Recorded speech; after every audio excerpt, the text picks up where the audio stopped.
తెలుగువారి విశ్వవేదిక వారధి కార్యక్రమానికి స్వాగతం. నా పేరు సుకుమార్. తిరుమల లడ్డు అపవిత్రంపై బీజేపీ వర్షన్ ఏంటి? నెయ్యి కల్తీ వెనుక అసలు సూత్రధారులు ఎవరు? పని కట్టుకుని చేశారా, పొరపాటున జరిగిందా? వైఎస్ జగన్ లేవనెత్తిన ప్రశ్నల సంగతి ఏంటి? తిరుమల ప్రసాదం లడ్డు చుట్టూ జరుగుతున్న రాజకీయం అందించడానికి ఏపీ బీజేపీ అధికార ప్రతినిధి భానుప్రకాష్ రెడ్డి గారు మనతో టీవీ9 వారధిలో జాయిన్ అయ్యారు. భానుప్రకాష్ రెడ్డి గారు నమస్తే. నమస్కారం అండి. గోవిందా. నమస్తే అండి. వెల్కమ్ టు వారధి. ఎన్ఆర్ఐస్ ఈ కార్యక్రమానికి కాల్ చేయాలనుకుంటే 91402349001516, అదేలాగా వాట్సాప్ కాల్స్ చేయాలనుకుంటే 8006036036 ఈ నెంబర్ మీద చేయొచ్చు. భానుప్రకాష్ రెడ్డి గారు, తిరుమల లడ్డు ప్రసాదం అవిత్రంపై మనకంటే 2-3 రోజుల నుంచి జరుగుతున్న చర్చ కావచ్చు, వీటన్నిటి మీద బీజేపీ వెర్షన్ ఏంటండి? వెంకటాద్రి సంస్థానం బ్రహ్మాండే నాస్తికించిన వెంకటేశ సమోదేవో నభూతో నా భవిష్యతి అంటారు. అంటే వెంకటేశ్వర స్వామితో సరిసమైనటువంటి దేవదేవుడు కానీ, ఆ క్షేత్రంతో సరిసమైనటువంటి క్షేత్రం కానీ ఈ విశ్వంలోనే లేదని చెప్పి మనకు గరుడ పురాణం, పద్మ పురాణాలు ఇవన్నీ చెప్తా ఉన్నాయి. అలాంటి క్షేత్రంలో ఉన్నటువంటి వెంకటేశ్వర స్వామి దర్శనం అయినా కాకపోయినా శ్రీవారి భక్తులు తిరుమలలో అఖిలాండం దగ్గర స్వామివారి మొక్కులు తీర్చుకొని ఆ ప్రసాదాన్నే, ఆ శ్రీవారి లడ్డునే స్వామివారి ప్రతిమగా భావించి స్వామివారి ఆశీర్వాదంగా దాన్ని తీసుకుంటారు. అలాంటి పవిత్రమైన లడ్డు మీరు కానీ గమనించినట్టయితే జగన్మోహన్ రెడ్డి గారు 2019 నుంచి 24 వరకు ఉన్నటువంటి కాలంలో అది కల్తీ అయింది.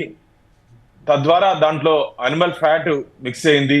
అది కూడా మనం మాటలతో కూడా చెప్పలేని కొన్ని అనిమల్ ఫ్యాట్, ఎందుకంటే చెప్పాలంటేనే బాధగా ఉందన్న. దాదాపు ఈ 3 రోజుల నుంచి ఆ పదాలు వాడాలంటే కూడా మాకు చాలా బాధగా ఉంది. అలాంటి అనిమల్ ఫ్యాట్ దాంట్లో కలిసిందని చెప్పి NDDB, national dairy development board, అదొక అటానమస్ బాడీ, అది ఎవరు ఒత్తిడికి లొంగాల్సిన అవసరం లేదు. ఆ అటానమస్ బాడీ ఇచ్చింది. ఈ గీలో ఎస్ వాల్యూ అనేది ఇంపార్టెంట్. ఈ ల్యాబ్ రిపోర్ట్ లో మనకు మీరు కానీ గమనించినట్టయితే ఎస్ వాల్యూ అనేది చాలా ఇంపార్టెంట్.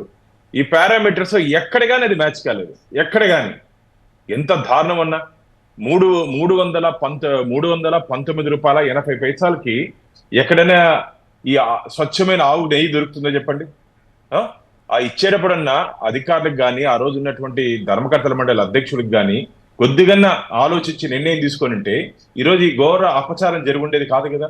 దాదాపు కొన్ని వేల సంవత్సరాలుగా ఎంతో మంది స్వామివారికి నైవేద్యం సమర్పించి మొక్కులు తెచ్చుకున్నారు. అలాంటి స్వామివారికి అపచారం కూడా అని చెప్పింది. మహాపచారము గత ప్రభుత్వం చేసింది. దీనికి ఎందుకు చేసింది అని చెప్పేదానికి 4-5 ఉదాహరణలు చెప్తాను. ఎందుకంటే జగన్మోహన్ రెడ్డి గారు తిరుమల క్షేత్రానికి ఏ విధంగా 5 సంవత్సరాల కాలంలో వారు ఏ విధంగా తిరుమల క్షేత్రాన్ని పవిత్రతని దెబ్బతీశారు. వారు 2019లో రాష్ట్ర ముఖ్యమంత్రిగా ప్రమాణ స్వీకారం చేసిన తర్వాత వెంటనే ధర్మకర్తల మండలిని నియమించారు. వారు దాంట్లో టీటీడీ యాక్ట్ 30 of 1987 కి విరుద్ధంగా 81 మందితో ధర్మకర్తల మండలి నియమించారు. అందులో నేను హైకోర్టుకి వెళ్తే 52 మందిని అబెయిన్స్ లో పెట్టడం జరిగింది. అదైన తర్వాత ఆగస్ట్ 2020లో స్వామివారి నిధుల నుంచి, శ్రీవారి నిధుల నుంచి దాదాపు 5,000 కోట్ల రూపాయలు స్టేట్ బాండ్స్ లో ఇన్వెస్ట్ చేసేదానికి ప్రయత్నం చేస్తారు. అది కూడా ఎక్స్ట్రా 2% ఇంట్రెస్ట్ కి. అంటే స్వామివారు వడ్డీ కాసులు వాడే కానీ వడ్డీ వ్యాపారం చేసేవాడు కాదు. వెంకటేశ్వర స్వామి తీసుకుని డబ్బు తీసుకొని ఎక్స్ట్రా వడ్డీ వస్తుంది కదా అని చెప్పి స్టేట్ బాండ్స్ లో ఇన్వెస్ట్ చేయాల్సిన అవసరం లేదు. అది ఎందుకు తీసుకున్నారు?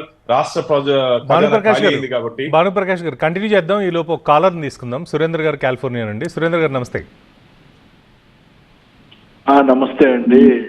మాట్లాడండి. భానుప్రకాష్ రెడ్డి గారు. ఇప్పుడు ల్యాబ్ రిపోర్ట్, నమస్తే సార్. ఇప్పుడు ల్యాబ్ రిపోర్ట్ లో ఎనిమల్ ఫ్యాట్ ఉంది అని చెప్పేసి ల్యాబ్ రిపోర్ట్ అంత క్లియర్ గా వచ్చిన తర్వాత మరి జగన్మోహన్ రెడ్డి గారు ఎందుకు అబద్ధాలు చెప్తూ ఉన్నారు? First point. సెకండ్ పాయింట్ ఏంటంటే, దయచేసి ఇది పొరపాటున కూడా సిబిఐకి ఇవ్వద్దండి. సిబిఐకి ఇస్తే వివేకానంద రెడ్డి మర్డర్ కేసు ఒక 5 ఏళ్ళు జరిగినట్టుగా ఇది ఒక సిబిఐ ఒక 15 ఏళ్ళు దర్యాప్తు చేస్తూనే ఉంటుంది. కాబట్టి ఇది సిబిఐకి మాత్రం ఇవ్వద్దు ఇది దర్యాప్తు. ఎందుకంటే మన ఇండియాలో సిబిఐ కానీ ఈ దర్యాప్తు సురేంద్ర గారు, ఇవాళ సంస్థలు ఇంత బలహీనంగా ఉండటం వల్లే ఇలా జరుగుతూనే ఉంటుంది. సురేంద్ర గారు, ఇవాళ సీఎం చంద్రబాబు నాయుడు గారు ఎస్ఐటి వేశారు. ఐజీ ర్యాంక్ కన్నా ఎక్కువగా ఉన్న వాళ్ళతోటి సిట్ వేశారు. దోషులను ఉరిదీయండి. అదే సార్, ఇప్పుడు సిట్ వేసి దోషులను గట్టిగా పట్టుకొని ఉరి తీసేయండి, ఓ పని అయిపోతుంది. ఓకే, భానుప్రకాష్ రెడ్డి గారు. సురేంద్ర గారు, అసలు మీరు పడినటువంటి ఆ మనోవేదన కోట్లాది మంది శ్రీవారి భక్తులు, హిందువులు ఇదే మనోవేదనకు గురవుతున్నారు. ఎవరు ఎక్కడ మాట్లాడినా సరే ఈ పాపాత్ముల్ని ఉరిదీయండి, రాళ్ళతో కొట్టి చంపండి అంటే ఎంత హిందూ బంధువులు కానీ, వెంకటేశ్వర భక్తులు కానీ, గోవింద భక్తులు కానీ ఎంత మదన పడి ఉంటే ఆ మాటలు వస్తాయండి వాళ్ళ దగ్గర నుంచి. ఖచ్చితంగా ఇప్పటికే ఈరోజు చంద్రబాబు నాయుడు గారు దీని మీద సిట్ ఒక ఐజీ అండ్ ఆ పై స్థాయి అధికారితో ఒక విచార బృందాన్ని వారు వేయడం జరిగింది. ఎందుకంటే మన దగ్గర ఎవిడెన్స్ ఉందండి, ఎక్కడ కానీ మ్యాచ్ కాలేదే. కాబట్టి ఖచ్చితంగా దోషులు చట్టం ముందు, శ్రీవారి భక్తుల ముందు మేము నిలబెడతాము. రాబో రోజుల్లో ఖచ్చితంగా చట్టరీత్యా వాళ్ళ మీద ఏ విధంగా చర్యలు తీసుకోవాలో ఆ విధంగా ఖచ్చితంగా తీసుకుంటాం. ఇంతకుముందు నేను చెప్పాను 5,000 కోట్లు డీవియేషన్ ఒకటి, మళ్ళా తిరుపతిలో 100 కోట్లతో శ్రీవారి భక్తుల కోసం 100 కోట్ల రూపాయలతో నిర్మించినటువంటి పద్మావతి నిలయాన్ని కలెక్టర్ కార్యాలయం తీసుకున్నారు. కలెక్టర్ కార్యాలయానికి దాని మీద కూడా నేను హైకోర్టుకి వెళ్తే హైకోర్టు నాకు ఫేవర్ అయింది. గవర్నమెంట్ సుప్రీంకోర్టుకి పోయింది. సుప్రీంకోర్టుకి వెళ్ళిన తర్వాత సుప్రీంకోర్టులో వీళ్ళు అది ట్రాన్సిట్ అకామిడేషన్, మేము ఎవ్రీ మంత్ స్వామివారికి 21 లక్ష బాడుగు కడతామని చెప్పి 5 సంవత్సరాలు ఒక్క రూపాయి కూడా బాడుగు కట్టలేదు. వెంకటేశ్వర స్వామికి టీటీడీ స్థలం కబ్జా చేసుకున్నారు, ఒక్క రూపాయి బాడుగు కట్టలేదు. మళ్ళా ఎన్నికల సమయంలో అన్నిటికన్నా దారుణమైన విషయం, టీటీడీ నిధుల నుంచి దాదాపు 1,800 కోట్ల రూపాయలు ఇంజనీరింగ్ వర్క్స్ కేటాయించారు. ఆ వర్క్స్ లో 10 నుంచి 15% టీటీడీ చరిత్రలో ఇప్పటి వరకు ఏ టీటీడీ చైర్మన్ కూడా కమిషన్ తీసుకోలేదు. దాంట్లో కమిషన్ తీసుకున్నారని చెప్పి ఆరోపణలు. ఏందన్నా ఇవన్నీ పరిశీలించినట్టయితే ఒక హిందూ వ్యతిరేక ప్రభుత్వం ఆంధ్రప్రదేశ్ లో 5 సంవత్సరాలు రాజ్యం వెళ్ళిందని చెప్పి ఈ ఉదాహరణలు సరిపోదా? ఎంత దారుణమైన విషయం అంటే 320 రూపాయలకి మనకు స్వచ్ఛమైనటువంటి దాని ఏమంటారు శనగ నూనె కూడా రాదు. మనం కానీ ఆడిస్తే శనగ నూనె కూడా రాదు. అలాంటప్పుడు ఆలోచించి కదా నిర్ణయం తీసుకోవాలి. ఇది మాకు సంబంధం లేదు, నేను అక్కడ కూర్చోన్నాను, నేను గుళ్ళు కట్టినాను, గోపురాలు కట్టినాను, జమ్మూలో కట్టినాను, కన్యాకుమారిలో కట్టినాను అని చెప్పి హరికథలు మాట్లాడతారు జగన్మోహన్ రెడ్డి గారు. ఈ జరిగిన కథ మాట్లాడగలిగా నువ్వు అంటే అవన్నీ చెప్తావు. నువ్వేమన్నా రాజా? భానుప్రకాష్ గారు, ఇంకో కాలర్ ఉన్నారని మాట్లాడదాం. లోకేష్ కతార్ నుండి. లోకేష్ గారు నమస్తే. నమస్తే అండి, కనెక్టింగ్ అండి. మాట్లాడండి. భాను గారు నమస్తే అండి. నమస్తే లోకేష్ గారు. ప్రీవియస్ గా కాల్ చేశాను. యాక్చువల్ గా మిమ్మల్ని ఒక టీటీడీ చైర్మన్ గానో లేదా సిఇఓ గానో అట్లా చూడాలని అనుకున్న వ్యక్తులు నేను ఫస్ట్ మీతో మాట్లాడాను. గుర్తుందో లేదో నాకు తెలియదు. సో బట్ అన్ఫార్చునేట్లీ మీకు ఆపర్చునిటీ రాలేదు. Sir, regarding this laddu issue అండి, సీరియస్లీ టెల్లింగ్ అండి, నా హెడ్ ఎక్కడ పెట్టుకోవాలో నాకు తెలియట్లేదండి ఈరోజు. ఎందుకంటే మొన్న వచ్చినప్పుడు కూడా లాస్ట్ ఇయర్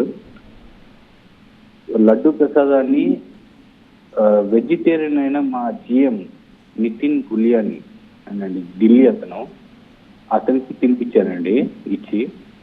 తర్వాత మా సిఇఓ అండి ఇక్కడ రేమండ్ మైకల్, అతనికి తినిపించారండి. ఇప్పుడు ఈ న్యూస్ వాళ్ళకి వెళ్తే నేను నా తలకాయని ఎక్కడ పెట్టుకోవాలండి? నిజంగానండి చెప్తున్నాను భాను గారు, నాకు నిజంగా చాలా 2 రోజులు నిద్ర లేదండి. దేవుడి దీనికి పరిష్కారం చూపించాలి. And I'm not going to forgive anybody and God also not going to forgive anybody అండి. Thank you. లోకేష్ గారు, మాకు కూడా ఇదే బాధ అండి. ఎందుకంటే ఇలాంటి దురదృష్టకర సంఘటన జరగడం స్వామివారికి దగ్గర అందరం చాలా మదన పడుతున్నాం, బాధపడుతున్నాం. స్వామివారు ఖచ్చితంగా ఏ విధమైన శిక్ష విధించాలో ఆ విధమైన శిక్ష విధిస్తారు. ఇది కలికాలంలో ఇలాంటి జరుగుతాయని చెప్పి బ్రహ్మం గారు చెప్పారు. కానీ స్వామివారి దగ్గర ఇలాంటి అపచారం జరుగుతుందని మేమైతే ఊహించలేదు. బరి తెగించి ఇలా చేశారని చెప్పి మేము భావిస్తున్నాం. ఇక దీనికన్నా ఎక్కువ కూడా మాట్లాడే అవకాశం లేదు. నాకు చాలా మంది ఫోన్ చేసి ఏడ్చారండి, ఫోన్లో ఏడ్చారు, కన్నీళ్ళు పెట్టుకున్నారు. భాను, ఏం జరుగుతుంది మన వెంకటేశ్వర స్వామికి, నా స్వామికి ఏంది ఇంత అపచారం జరిగింది, ఏం చేయాలా? నేను ఒక యూట్యూబ్ లో చూడడం జరిగింది. ఒక అగ్నిహోత్రి బ్రాహ్మణుడు, మేము మా నాలిక మీద వాత పెట్టుకోవాలి అంటున్నారు. అంటే ఎన్ని కోట్ల మంది ఇలా జగన్మోహన్ రెడ్డి నువ్వు చేసిన పాపానికి వాతలు పెట్టుకోవాలయ్యా? చెప్పండి. భానుప్రకాష్ గారు, మీరు గతంలో బోర్డు మెంబర్గా చేశారు, తర్వాత ప్రతి విషయాన్ని కూడా చాలా నిశితంగా చూస్తుంటారు. టీటీడీలో ఎలాంటి పొరపాట్లు జరిగినా వెంటనే దాన్ని హైలైట్ చేసే పని కట్టుకుని ప్రతి ఒక్కరిని ప్రభావితం చేసే పరిస్థితి ఎప్పుడు ఎక్కడ చూసినా మీరు ఏదో ఒకటి తిరుమల గురించి ఏదో ఒక పని తిరుమలలో జరుగుతున్న విషయాల మీద ఎక్కువ పట్టు ఉంటుంది మీకు. ఇలాంటి మీకు కూడా ఒక ఆలోచన రాలేదా? అంటే పని కట్టుకుని చేసినట్టు అనిపిస్తుందా, లేకపోతే ఇది పొరపాటున జరిగిందంటారా? ఎలా చూడాలి దీన్ని? అంటే సుకుమార్ని ఏం జరిగిందంటే, గతంలో నేను కూడా స్వామివారి సేవకుడిగా ధర్మకర్తల మండలిగా సభ్యుడిగా పనిచేశాను. అప్పుడు మేము ఏదైనా నిర్ణయాలు తీసుకుంటే నెక్స్ట్ డే మార్నింగ్ అంతా టీటీడీ వెబ్సైట్ లో పెట్టేవాళ్ళం, అఫీషియల్ వెబ్సైట్ లో పెట్టేవాళ్ళం. మీరు కానీ గమనించినట్లయితే 2019 నుంచి 24 వరకు జగన్మోహన్ రెడ్డి గారు నియమించినటువంటి ధర్మకర్తల మండలి టీటీడీ బోర్డు ఏ తీర్మానాలు కూడా వెబ్సైట్ లో పెట్టలేదు. ధార్మిక క్షేత్రంలో దాపరికాలు ఎందుకని చెప్పి మేము నిత్యం ప్రశ్నించడం జరిగింది. ఎన్ని రోజులన్నా ఈ కోర్టులు ఉన్నాయి కాబట్టి దాదాపు నేను 7-8 కేసులు వేశాను జగన్మోహన్ రెడ్డి గారు ప్రభుత్వం తీసుకున్న నిర్ణయాల మీద. అన్ని కోర్టులో వెంకటేశ్వర స్వామికి అనుకూలంగా హిందూ ధర్మానికి అనుకూలంగా కోర్టులు తీర్పు ఇచ్చాయి. అంటే ప్రభుత్వం తీసుకున్న నిర్ణయాలు తప్పనే కదా. అంటే కోర్టులు కానీ లేకుండా ఉంటే ఏమైపోయిందన్నా. కాబట్టి ఇది ఉద్దేశపూర్వకంగానే జరిగిందని చెప్పి శ్రీవారి భక్తులందరూ భావిస్తున్నారు. ఎందుకంటే ఇంత తక్కువ సొమ్ముతో అదే కాస్ట్తో నెయ్యి ఇచ్చినప్పుడు అక్కడ ఉంటే అఫీషియల్స్ దాన్ని ఆ రోజు కానీ ఎన్డీటీవీ ల్యాబ్ పంపించుంటే ట్రేస్ అవుట్ అయిపోయింది కదా. ఒకవేళ మాకు తెలియదు, ఇప్పుడు అంటారు మాకు తెలియదు, ఒకవేళ సప్లై ఏమన్నా దాంట్లో కలిపాడేమో ఇంగ్రీడియంట్స్.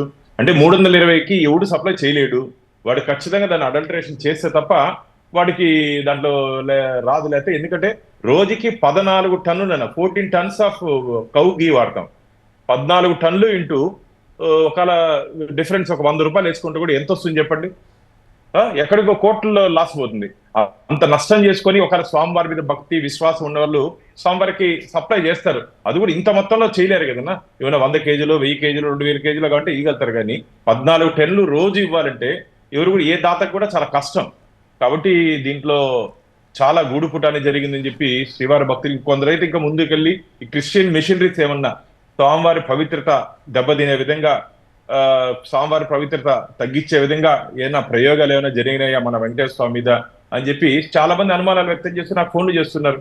కాబట్టి ఎంక్వైరీ, సిట్ ఎంక్వైరీలో పూర్తి వివరాలు, దీని వెనకాల ఉన్నటువంటి వ్యక్తులు ఎవరు, శక్తులు ఎవరు, వాళ్ళ ఉన్నటువంటి ఇంటెన్షన్ ఏమి, దీని ద్వారా వాళ్ళు ఏం లబ్ధి పొందాలనుకున్నారు, కలిపారా కల్పించారా, అంటే సప్లయర్ అక్కడ ఏమైనా సప్లయర్ ఏమైనా కలిపారా, లేకపోతే ఏమైనా ఉద్దేశపూర్వకంగా కల్పించారా, ఈ విషయాలన్నీ తొందరలోనే శ్రీవారి భక్తుల ముందు రావాలని చెప్పి కోరుకుంటాం. మేము కూడా మదన పడుతున్నామన్న ఎక్కువ రోజులు దీని మీద చర్చ జరగకుండా తొందరలోనే ఈ ఎపిసోడ్కి, ఈ లడ్డు నెయ్యి వెంకటేశ్వర స్వామి ఎపిసోడ్కి తొందరలోనే ముగింపు రావాలని చెప్పి మనస్ఫూర్తిగా కోరుకుంటున్నాను. ఎందుకంటే చాలా భానుప్రకాష్ గారు కాలర్ ఉన్నారండి, ఇరాక్ నుండి తిరుపతి పేరు. తిరుపతి గారు నమస్తే. నమస్తే అండి అన్న భానుప్రకాష్ అన్న గారు. నమస్కారం అన్న భానుప్రకాష్ అన్న గారు.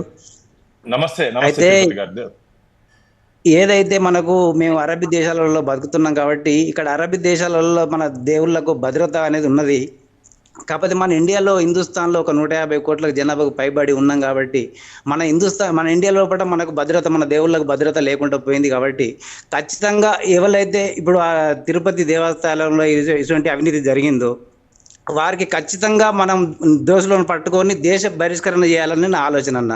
ఎందుకంటే ఇంకొకరు చేయాలంటే భయపడాలి, లేదంటే జనంలో ఉరి తీయాలి, లేదంటే దేశ బహిష్కరణ చేయాలి వాళ్ళకు. అంతే తప్ప వేరే శిక్ష వేసి అలకటలకటి శిక్షలు వేసి వాళ్ళని ఏదో తప్పితే, ఎందుకంటే రక్తం మడిగిపోతుంది అన్న. 150 కోట్ల జనాభా ఒక మన తిరుపతి దేవాలయం అంటే ఒక పుణ్యస్థానం అట్లా ఉండడం, ఇలా జరగడం చాలా మేము తట్టుకోలేకపోతున్నాం అన్న. బయట కంట్రీలో అరబీ దేశాలలో మాకు సెక్యూరిటీ ఉన్నది అన్న, మన దేవుళ్ళకు సెక్యూరిటీ ఉన్నది. కాకపోతే ఇండియాలో పుట్టినందుకు మేము చెప్పుకోవాలంటే సిగ్గా అనిపిస్తుంది అన్న. ఇలా ఇటువంటి నాయకులు ఉన్నారు మన దేశంలో, వాళ్ళని ఖచ్చితంగా దేశ బహిష్కరణ చేయాలని నా ఆలోచన అన్న. థ్యాంక్ యూ అన్న. దీని వివరణ ఖచ్చితంగా తిరుపతి గారు మీ ఆవేదన అర్థం చేసుకున్నాం. మీరు చెప్పినట్టు ఈ మధ్య అరబ్ దేశాల్లో మన స్వామినారాయణ టెంపుల్ ప్రారంభోత్సవం ఎంత పవిత్రంగా ఆ గంగా జలాలతో ఎంత పవిత్రంగా చేశారో, బయట దేశాల్లో మన ఉన్నటువంటి హిందూ సాంప్రదాయాలకి, మన హిందూ విలువలు రోజు రోజుకి పెరిగిపోతుంటే ఇక్కడ ప్రపంచ ఆధ్యాత్మిక రాజధాని తిరుపతి ఆషామాషి ప్రదేశం కాదు, ప్రపంచ ఆధ్యాత్మిక రాజధాని. తిరుపతిలో చీమ చిట్టుకు మన ప్రపంచం మొత్తం కదిలిపోతుంది. అందుకనే తిరుపతి కొండ మీద ఈ సంఘటన జరిగిందంటే 150 కోట్ల మంది భారతీయులతో పాటు విదేశాల్లో ఉన్నటువంటి మన హిందూ బంధువులందరూ ఆందోళన ఆవేదన చెప్తున్నారు. మీ మార్గనే వాళ్ళకి ఖచ్చితంగా శిక్ష పడాలి, శిక్ష వేయించండి అంటున్నారు. అంటే అది మన పరిధిలో ఉండదు, ఖచ్చితంగా న్యాయస్థానంలో పరిధిలో ఉంటుంది. కాబట్టి ఖచ్చితంగా కఠినమైన శిక్ష భవిష్యత్తులో ఎవరైనా సరే ఇలా కల్తీ చేసి స్వామివారి పట్ల అపచారం చేయాలంటే భయపడే విధంగా శిక్షలు ఖచ్చితంగా ఉంటుందని చెప్పి నేను తిరుపతి గారికి హామీ ఇస్తున్నాను. భానుప్రకాష్ గారు, జనరల్గా ఈ వారధి కార్యక్రమానికి ఎక్కువగా అమెరికా నుంచి కాల్స్ వస్తాయి, కానీ డిఫరెంట్ కంట్రీస్, ఇప్పుడు మనతో మాట్లాడడానికి పోలాండ్ నుండి సందీప్ కూడా ఉన్నారు. అంటే ప్రపంచవ్యాప్తంగా ఇది ఒక పెద్ద న్యూస్ అయింది అనేది మాత్రం మనకి చాలా క్లియర్గా కనిపిస్తుంది. ఒకసారి సందీప్తో మాట్లాడదాం. సందీప్ గారు నమస్తే. ఓం నమో వెంకటేశాయ. పెద్దలు భానుప్రకాష్ గారికి, అదేవిధంగా సుకుమార్ గారికి నమస్కారం అండి. సార్, ఇది చాలా బాధ అనిపించింది చూడంగానే ఈ న్యూస్. కాకపోతే ఒకటి సార్, రెండు విషయాలు. ఒకటి ప్రసాదము, ఇంకొకటి దర్శనం సార్. ప్రసాదం విషయంలో మనకి ఎక్కడైతే డైరీ నుంచి స్టార్ట్ అవుతుందో అక్కడ శాంపిల్స్ తీసుకొని అది తిరుపతికి వచ్చే లోపల, మన స్వామివారి దగ్గరికి వచ్చే లోపల వాటిని టెస్ట్ చేసి శాంపిల్స్ బాగుంటే తీసుకునే విధంగా అదొకటి. అదేవిధంగా దర్శనం కూడా సార్, వెబ్సైట్ లో దర్శనాలు అయిపోతున్నాయి, కానీ బయట దళారుల ద్వారా దర్శన టికెట్లు మనకి అందుబాటులో వస్తున్నాయి. సో ఈ రెండు కూడా కొంచెం కట్టడిగా చేయాలి. కానీ ప్రసాదం విషయంలో మాత్రం తలుచుకుంటేనే చాలా బాధ అనిపించిందండి. అదేవిధంగా ఇది చాలా పవిత్రమైనటువంటి పుణ్యక్షేత్రం కాబట్టి దీనికి ఒక చరమగీతం పాటించాలి సార్. దీని ఒక ముగింపు చేయాలి. అది చాలా ఎందుకు చేశారు, ఏం చేశారు అనేది మొత్తం ఎటువంటి వాటికి కూడా మనం తావివ్వకుండా నిష్పక్షపాతంగా కూడా ఇన్వెస్టిగేషన్ చేయాలని చెప్పి మీ ద్వారా నేను కోరుకుంటున్నాను సార్. సందీప్ గారు, మీరు చెప్పినట్టు ఇప్పటికే ప్రణాళికలు మొదలైపోయి ఎన్డీడీబీ నేషనల్ డైరీ డెవలప్మెంట్ బోర్డుతో సంప్రదింపులు జరిపిన తర్వాత టీటీడీ వాళ్ళు యాక్సెప్ట్ చేశారు. తిరుమలలోనే వాళ్ళు ల్యాబ్ పెడుతున్నారు. దానికి సంబంధించినట్టు ఇది వేరే మాటల్లో చెప్పట్లేదండి. టీటీడీకి అఫీషియల్ గా ఎన్డీడీబీ ఎగ్జిక్యూటివ్ డైరెక్టర్ రాసినటువంటి కరస్పాండెన్స్ లెటర్ ఇది. వారు ఇక 12 వీక్స్ లో దాన్ని తిరుమల ఇన్స్టాల్ చేస్తున్నారు. ఇప్పుడు ఈ విషయం ఈ టెస్టింగ్ జరిగిన తర్వాత పూర్తి స్థాయిలో అక్కడ తిరుమలకి సప్లై చేస్తుంటే నెయ్యిలో పూర్తి స్థాయిలో మనము జాగ్రత్తలు తీసుకోవడం జరిగింది. ఎస్ వాల్యూస్ మీరు కానీ గమనించినట్టయితే ఇప్పుడు నందిని నుంచి నెయ్యి కొనుగోలు చేస్తున్నాం. మొత్తం 100% మ్యాచ్ అయింది. అది నాణ్యమైన నెయ్యి అని చెప్పి ఈరోజు టీటీడీ ఎగ్జిక్యూటివ్ ఆఫీసర్ శ్యామలరావు గారు కూడా చెప్పడం జరిగింది. భక్తులు ఎవరు ఆందోళన చెందాల్సిన అవసరం లేదు. స్వామివారికి మేము నైవేద్యం ఇప్పుడు మొత్తం నెయ్యి, స్వచ్ఛమైన నెయ్యితోనే లడ్డు తయారీ, మిగతా నైవేద్యాలన్నీ తయారవుతున్నాయి, ఎవరు ఆందోళన చెందాల్సిన అవసరం లేదని చెప్పారు. కానీ ఇంకో సంతోషమైన విషయం ఏంటంటే, ఇంత సంఘటన జరిగినా సరే స్వామివారికి వచ్చినటువంటి దర్శన భక్తులు కానీ, లడ్డు ప్రసాదం తీసుకునే భక్తులు కానీ ఎక్కడ తగ్గలేదండి. ఈ 4 రోజులు డేటా కానీ చూస్తే రోజుకి 3 లక్షల లడ్లు దాదాపు మనము స్వామివారి ప్రసాదం భక్తులు తీసుకుని వెళ్తారు. రోజు 3,16,000, 3,25,000, 3,50,000 అంటే సంఖ్య పెరుగుతోందే కానీ ఎక్కడ తగ్గలేదు. ఒకవేళ ఎవరున్నా దుర్మార్గంగా ఇలాంటి పని చేసి స్వామివారి పవిత్రతను దెబ్బతీయాలని చెప్పి ఆలోచన ఉంటే కూడా హిందూ బంధువులు కానీ, గోవింద భక్తులు కానీ, వెంకటేశ్వర భక్తులు కానీ ఎక్కడ స్వామివారికి ఉన్నటువంటి ప్రేమ దీంతో వాళ్ళు వచ్చి స్వామివారి దర్శనం చేసుకొని ప్రసాదం తీసుకొని వెళ్తున్నారు. కాబట్టి జరిగినటువంటి సంఘటనల్ని ఖచ్చితంగా మీరు చెప్పినట్టు దీని మీద ఇప్పటికే టీటీడీ చర్యలు చేపట్టింది. ల్యాబ్ కూడా పెడుతున్నాము 12 వీక్స్ లో. ఆల్మోస్ట్ ఇప్పుడు 1 వీక్ అయిపోయింది. ఇంకా ఒక 10 వీక్స్ లో దాన్ని ఇన్స్టాల్ చేస్తాము. ఇప్పటికే తీసుకోవాల్సిన జాగ్రత్తలన్నీ తీసుకున్నాం. స్వచ్ఛమైన ఆవు నెయ్యితో ఇప్పుడు స్వామివారికి నైవేద్యంలో వాడుతున్నాం, ప్రసాదాలకు అదే వాడుతున్నాం. భానుప్రకాష్ గారు, మరో కాలర్ ఉన్నారండి, నవీన్, దుబాయ్ నుండి. నవీన్ గారు నమస్తే. నమస్తే భానుప్రకాష్ గారు. నవీన్ గారు నమస్తే. భానుప్రకాష్ గారు, అన్ఫార్చునేట్లీ TV9 గా నేను ఎక్స్పెక్ట్ చేయలేదు TV9 ఈ మ్యాటర్ మీద డిబేట్ పెడతారని. ఇట్స్ సెన్సిటివ్ ఇష్యూ, జరగకుండా ఉండాల్సింది. ఎనీహౌ మీరు వచ్చారు కాబట్టి I'm a frequent caller to Varadhi program. Bhanu గారు, the thing first of all ఒక చిన్న లాజిక్. మన ఇంట్లో ఏమైనా జరగరాని ఇన్సిడెంట్ ఒక జరిగితే మన పిల్లల ద్వారా, ఆడపిల్ల ఉంటే కానీ, మగ పిల్లోడు ఉంటే కానీ, మనం ఏం చేస్తామండి, మన పరువు మనం కాపాడుకోవడానికి దాన్ని ఎంత త్వరగా అయితే అంత త్వరగా సాల్వ్ చేసుకొని దాన్ని కల్ప్రిట్ ఎవరైతే ఉన్నారో డైరెక్ట్ గా మనం క్యాచ్ చేసి వాళ్ళని పనిష్ చేస్తాం యాజ్ ఏ ఇండియన్ ఏమంటారు మన పద్ధతి ద్వారా. సో చాలా సెన్సిటివ్ ఇష్యూ శ్రీవారి దేవాలయం అది.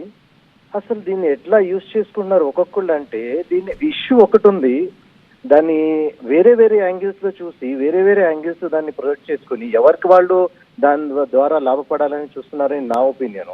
ఇప్పుడు చంద్రబాబు నాయుడు గారు ఈజ్ ఆపర్చునిస్ట్. ఎక్కడ ఆపర్చునిటీ దొరికిద్దా, ఎక్కడ పొలిటికల్ గా మైలేజ్ తీసుకుందామా అన్నది ఆయన ఉద్దేశం ఉంటుంది, my personal opinion. And BJP is also supporting Chandrababu Naidu garu. Why not in one shot? There is a procedure. There is a EO. EO has all the rights to catch the culprit.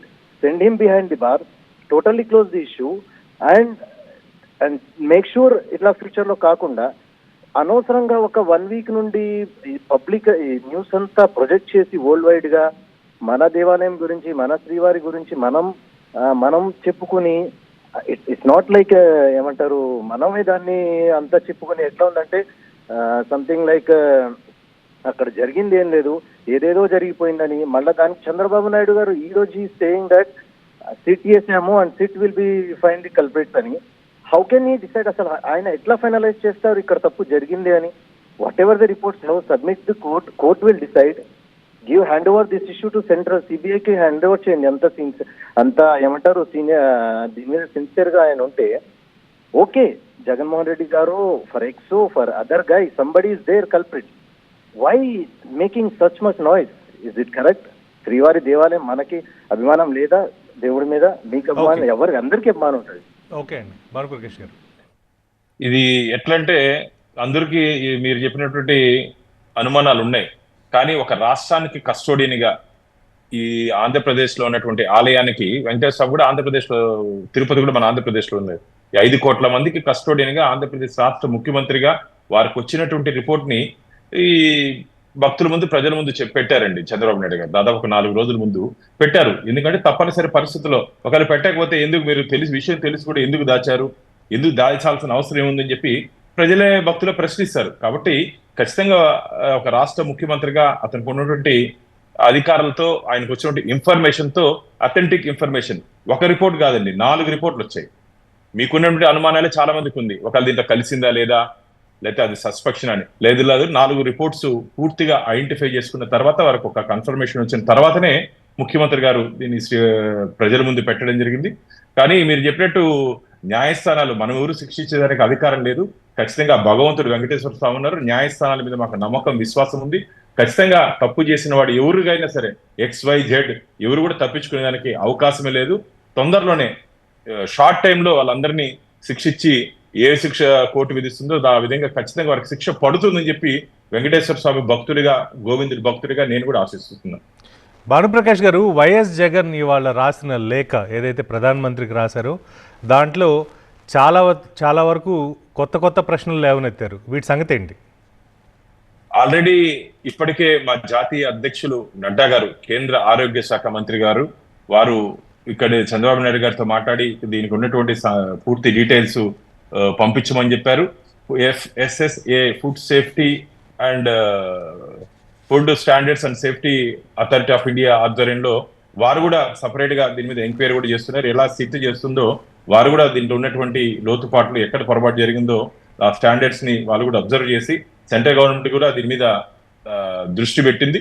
ప్రధానమంత్రికి letter రాసినంత మాత్రాన జగన్మోహన్ రెడ్డి గారు అనేది రాశారు letter.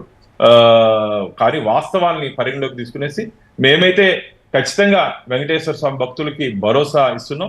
భవిష్యత్తులో ఇలాంటి చర్యలు జరగకుండా చూసుకుంటాం. తప్పు చేసిన వారు ఖచ్చితంగా శిక్ష పడే విధంగా కేంద్ర ప్రభుత్వం చొరవ చూపుతుంది. ఇప్పటికే మా కేంద్రంలో ఉన్నటువంటి బండి సంజయ్ గారు కానీ పెద్దలు అందరూ దీని మీద స్పందించడం జరిగింది. Pralhad Joshi food processing minister, Nadda గారు అందరూ దీని మీద స్పందించడం జరిగింది. కాబట్టి కేంద్ర ప్రభుత్వం దీన్ని ఒక ప్రత్యేక దృష్టి చూస్తోంది. ఇది అందరూ అనుకున్నట్టు ఇది రాజకీయం కాదండి. మేము రాజకీయం కోసము ఏదో జగన్మోహన్ రెడ్డిని టార్గెట్ చేయడానికో ఎవరు పని చేయట్లేదు. జరిగినటువంటి తప్పు నుంచి ఎవరు తప్పు చేస్తారో వాళ్ళకి శిక్ష పడాలి. భవిష్యత్తులో స్వామి జోలికి రావాలన్నా, ఇలా హిందూ మత విశ్వాసాలు దెబ్బతీసే విధంగా ఎవరన్నా ప్రయత్నం చేస్తూ కూడా వారికి గుండెల్లో వెన్నులో వణుకు పుట్టే విధంగా చర్యలు ఉండబోతున్నాయి. కాబట్టి ఇది మేము రాజకీయం కోసం చేయట్లేదు, హిందూ ధర్మ పరిరక్షణ కోసం, హిందూ దేవాలయాల పరిరక్షణ కోసం మాత్రమే మా ఎన్డీఏ కూటమి ఇంత ఈ 2-3 రోజులు జరుగుతున్న ఈ సంఘటనని కేవలం హిందూ ధర్మ పరిరక్షణ కోసమే మా ప్రయత్నము, భవిష్యత్తులో హిందూ ధర్మం కోసమే మా ఎన్డీఏ కూటమి పనిచేస్తుందని చెప్పి TV9 వారి ద్వారా చూస్తున్నటువంటి హిందూ బంధువులందరికీ తెలియజేసుకుంటున్నాను. భానుప్రకాష్ గారు, సిట్ ద్వారా, సిట్ దర్యాప్తుతో దోషులు ఎవరో త్వరలో బయటకు వచ్చే అవకాశం ఉందా? సిబిఐ కూడా ఏమైనా అప్పగించాల్సి వస్తుందా? అవసరం లేదండి, ఎందుకంటే ఖచ్చితంగా ఇన్ఫర్మేషన్ ఉంది.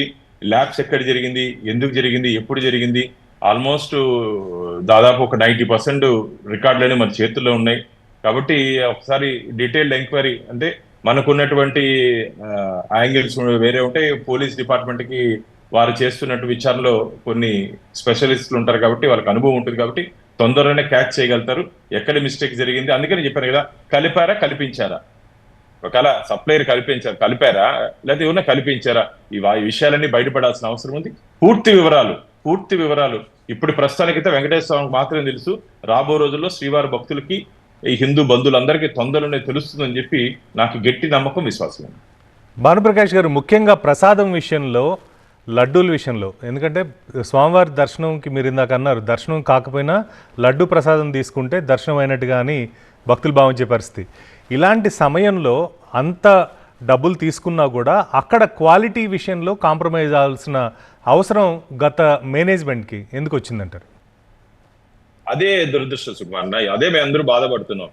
319 రూపాయలకి ఏ విధంగా సప్లై చేయగలుగుతారు? ఇప్పుడు మనకు వచ్చినట్టు ఇంట్లో ఒకవేళ మనం ఇంటికి నెయ్యి తెచ్చుకుంటే కూడా, ఏదైనా దీపారాధనకి ఇంట్లో నెయ్యి తెచ్చుకుంటే కూడా దాదాపు 800-1000 రూపాయలు పెట్టిందే మంచి ఆవు నెయ్యి దొరకట్లేదు. అలాంటప్పుడు 307 రూపాయలకి ఎలా దొరుకుతుందని చెప్పి ఆ రోజు కానీ వారు కానీ ఆలోచిస్తుంటే ఈరోజు ఈ ప్రమాదం వచ్చి ఉండేది కాదు కదా. సో వారి నెగ్లిజెన్స్ ఇంటెన్షన్ జరిగిందా, ఏం జరిగింది అనేది తొందరలోనే పూర్తి వివరాలు బయటపడుతుంది. కాబట్టి ఇది పూర్తిగా failure of previous TTD board. ఆ బోర్డు నామినేట్ చేసింది స్టేట్ గవర్నమెంట్, జగన్మోహన్ రెడ్డి గారు. అదే చెప్తున్నా కదా, నేర చరిత్రలు వేశారే టీటీడీ బోర్డులో, నేర చరిత్రలు వేశారు. దాని మీద కూడా నేను కోర్టుకు పోయానన్నా. 8 మంది నేర చరిత్రలు సిబిఐ ఎంక్వైరీ, దాంట్లో ఒక బోర్డు మెంబర్ ని మొన్న అరెస్ట్ చేశారు పోలీసు వాళ్ళు, దాదాపు ఒక 1 year బ్యాక్. ఆయన రాజీనామా చేశారు బోర్డుకి. అవసరమన్నా బోర్డులో అలాంటి నేర చరిత్రలను వేసుకోవాల్సిన అవసరం ఉంది? భగవంతుడి మీద ఆధ్యాత్మిక చింతన, భగవంతుడి మీద నమ్మకం, విశ్వాసం ఉన్న వాళ్ళని ధర్మకర్తల మండలి సభ్యులకి నియమించుంటే ఇలాంటి పొరపాటు జరుగుండేది కాదు కదా. బోర్డుకి వచ్చి మీటింగ్కి వచ్చి ఈటింగ్ చేసేది కాదు కదా. స్వామివారి దగ్గర ఉన్నటువంటి పవిత్రతని, భక్తులకు కావాల్సినటువంటి అవసరాలని దాని మీద చర్చ జరగాల, ధర్మకర్తల మండలం దాని మీద చర్చ జరగాల. దాని మీద ఏదైనా మనం పనిచేసినటువంటి స్వామివారి ఇచ్చినటువంటి అవకాశంలో మనం ఏదైనా చేస్తే మంచిది. ఇప్పుడు నాకు అప్పుడు ధర్మకర్తల మండలి సభ్యుడికి అవకాశం వచ్చినప్పుడు వకులామాత ఆలయం, దాదాపు 14 సంవత్సరాల ఆలయం కోసం పోరాటం చేశాను. నా ఫస్ట్ బోర్డు మీటింగ్ లో ఫస్ట్ రెజల్యూషన్ అదే, అమ్మవారి ఆలయం నిర్మించాలని చెప్పి. కింద స్వామివారి అలిపిరి దగ్గర గోపూజ, గోతులాభారం, గోమందిరం కట్టించాం. మా మిత్రుడు శేఖర్ రెడ్డి దాన్ని పూర్తిగా దాదాపు 14-15 కోట్లు పెట్టి కట్టించారు ఆయన. అంటే ఏదైనా ఒక అవకాశం వచ్చినప్పుడు, స్వామివారి దగ్గర అవకాశం వచ్చినప్పుడు మనం దాన్ని స్వామివారి కోసం, భక్తుల కోసం మన సమయాన్ని అంతా దానికోసం కేటాయించాలి. అలాంటి సంఘటనలు ఈ 5 సంవత్సరాలు ఎక్కడ జరిగినటువంటి లేదు. ఎంతసేపు స్వామివారి ఖజానాకి కన్నం వేసే దృష్టిగా వారు ఆలోచించారు, స్వామివారి పవిత్రత దెబ్బతీసే విధంగా వారు ఆలోచించారు తప్ప స్వామివారికి అంటే మనమేం స్వామివారిని పవిత్రత పెంచాల్సిన అవసరం లేదు. అక్కడ నిత్య జరుగుతున్నటువంటి కైకర్యాలు పద్ధతులు జరుగుతున్నాయా, వైఖాన సాగమ పద్ధతిలో దాన్ని జరుగుతున్నటువంటి ఆడ ధర్మాచారులు ఉన్నారు, మా పెద్ద జీయరు, చిన్న జీయరు వారితో సంప్రదింపులు జరిపి ఏం చేయాలి, ఆ విధంగా ముందుకు పోతే పోయినంటే ఇలాంటి ఈరోజు ఇంత మనందరూ ఇంత బాధపడాల్సిన అవసరం ఉండేది కాదు. కాబట్టి ఇది పూర్తిగా గత ప్రభుత్వం చేస్తుంటే నిర్లక్ష్యంగా, గత ధర్మకర్తల మండలి అధ్యక్షులు బోర్డు చేస్తుంటే నిర్లక్ష్యంగానే మేము భావిస్తున్నాం. భానుప్రకాష్ గారు, మీరు ఇందాక అన్నారు వకులామాత టెంపుల్ గురించి. అంటే చరిత్రలో కూడా మనకి వకులామాత వడలు తయారు చేసి స్వామివారిని అడవులకు పంపించేది. ఆ తర్వాత పెళ్ళైన తర్వాత అమ్మవారు స్వామివారి జీవితంలోకి వచ్చిన తర్వాత లడ్డు అనేది మహాప్రసాదం అయింది అని. సో ఇంత పవిత్రత ఉన్న లడ్డూల విషయంలో జరిగిన గందరగోళం కావచ్చు, ఏదైనా ఇప్పుడు ఏదైతే రాబోయే రోజుల్లో ఇలాంటివి జరగకుండా ఉండే దానికి తీసుకునే నిర్ణయాలు కావచ్చు, ఇవన్నీ వీటితో ఇంకా అక్కడేమన్నా గతంలో జరిగిన అన్యమతస్తులకు సంబంధించిన ఇష్యూస్ కావచ్చు, ఇవన్నీ కూడా ప్రక్షాళన అయ్యే అవకాశాలు ఏమైనా కనిపిస్తున్నాయా? ఆ దిశగా మీ కూటమి ప్రభుత్వం ముందుకెళ్లే అవకాశం ఉంటుందా? ఖచ్చితంగా భవిష్యత్తులో ఒక చిన్న పొరపాటు కూడా జరగకుండా ఏ విధంగా జాగ్రత్తలు తీసుకోవాలో ఆ విధంగా భారతీయ జనతా పార్టీ, తెలుగుదేశం, జనసేన మేము కలిసి నిర్ణయం తీసుకుంటాం. మీరు చెప్పినట్టు వకుల మత ఆలయం, చాలా మంది శ్రీవారికి దర్శనానికి వచ్చిన తర్వాత, దర్శనమైన బయట వచ్చిన తర్వాత వకుల మత ఆలయం ఉంటారు. దాన్ని ఎదురుగా మీరు గమనిస్తే పోటు ఉంటుంది. స్వామివారికి చేస్తున్నటువంటి ప్రసాదాలంతా చిన్న అక్కడ రంధ్రం ఉంటుందండి. అమ్మవారు చూస్తూ ఉంటారు. అంటే వారి బిడ్డకి కొడుకు చేసేటువంటి ప్రసాదాలంతా తల్లి గారి పర్యవేక్షణలో జరుగుతూ ఉంటుంది. అంత పవిత్రమైనటువంటి ప్రసాదం, ఇప్పుడు మనం మాట్లాడుకునేది అన్న ప్రసాదం కానీ లడ్డు కానీ అంత పవిత్రంగా చేపిస్తారు. ఆ తల్లి ఎప్పుడు చూస్తూనే ఉంటుంది. ఆ బిడ్డకి చేసే అన్నప్రసాదాలంతా ఒకలమ్మ చూస్తూనే ఉంటుంది.